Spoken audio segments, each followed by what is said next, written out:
বন্ধুরা, বাবলি রান্নাঘরে তোমাদের অনেক অনেক স্বাগত জানাই। আশা করি তোমরা অনেক ভালো আছো, সুস্থ আছো। আমিও ভালো আছি। তো আজকে আর একটা রেসিপি শেয়ার করব। ভিডিওটা শুরু থেকে শেষ অবধি দেখার অনুরোধ রইল। একটা কড়াই বসিয়ে দিয়েছি, কড়াইয়ে জল দিয়ে দিচ্ছি।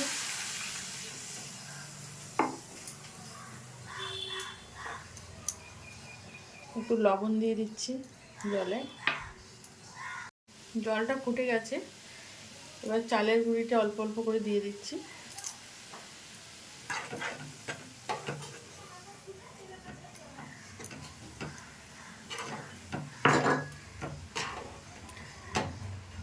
চালের গুঁড়ির সঙ্গে 2 চামচ ময়দা দিয়ে দিচ্ছি।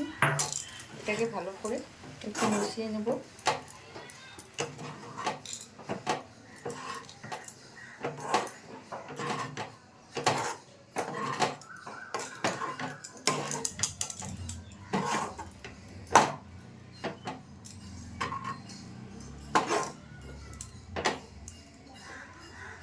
এটাকে একটু কিছুক্ষণের জন্য ঢাকা দিয়ে রেখে দিচ্ছি। চালের ঠান্ডা হতে হতে একটা কড়াই বসিয়ে দিয়েছি। এখানে দুধ দিয়ে দেবো। দুধটা আগে থেকে একটু জাল করে রেখেছি, আর একটু জাল করে নেব।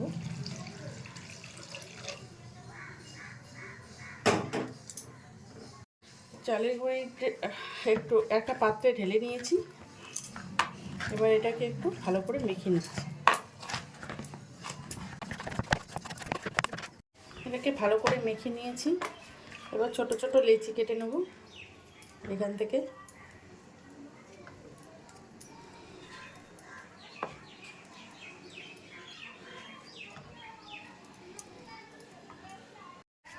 আমি কটা পিঠে বানিয়ে নিয়েছি, এভাবে বানিয়েছি, দেখিয়ে দিচ্ছি।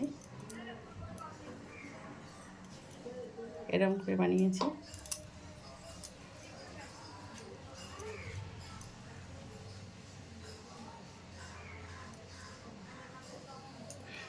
এরকম করে সবগুলো পিঠেই বানিয়ে নেব।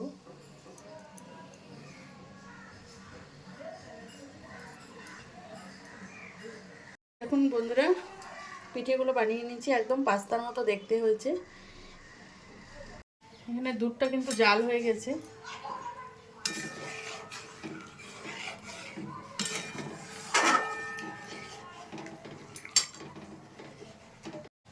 আমি কিছুটা গুঁড়ো দুধ মিশিয়ে দিচ্ছি।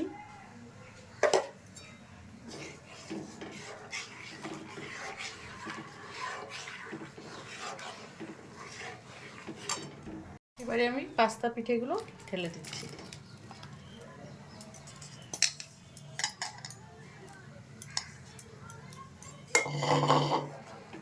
ভালো করে নেড়ে দিচ্ছি, কিছুক্ষণ জাল করে নেব।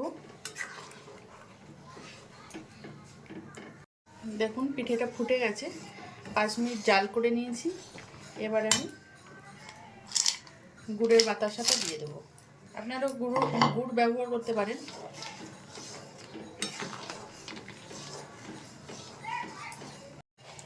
আর 2 চামচ মতো চিনি ব্যবহার করব।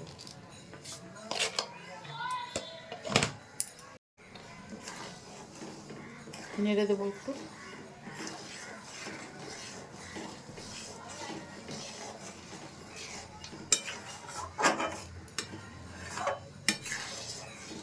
কিছুক্ষণ জাল করে নেব আর একটু। বন্ধুরা, আমি 15 মিনিট মতো জাল দিয়ে নিয়েছি। দেখুন পিঠেটা একদম রেডি হয়ে গেছে। তো এবার গ্যাসের ফ্লেমটা বন্ধ করে দেবো, আর কিছুক্ষণ ঠান্ডা করে নিয়ে পরিবেশন করে দেখাচ্ছি আপনাদের। পিঠেটা আমি নামিয়ে একটা বলে সার্ভ করে দিচ্ছি।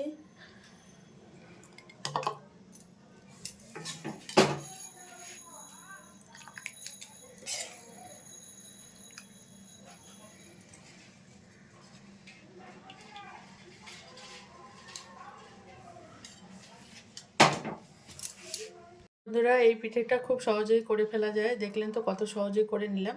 তো আপনারাও বাড়িতে করে নেবেন, আশা করি ভালো লাগবে। যদি ভালো লাগে লাইক, শেয়ার, কমেন্ট এবং সাবস্ক্রাইব করবেন চ্যানেলটাকে। ফিরে আসছে নতুন কোনো ভিডিও নিয়ে। ভালো থাকবেন, সুস্থ থাকবেন।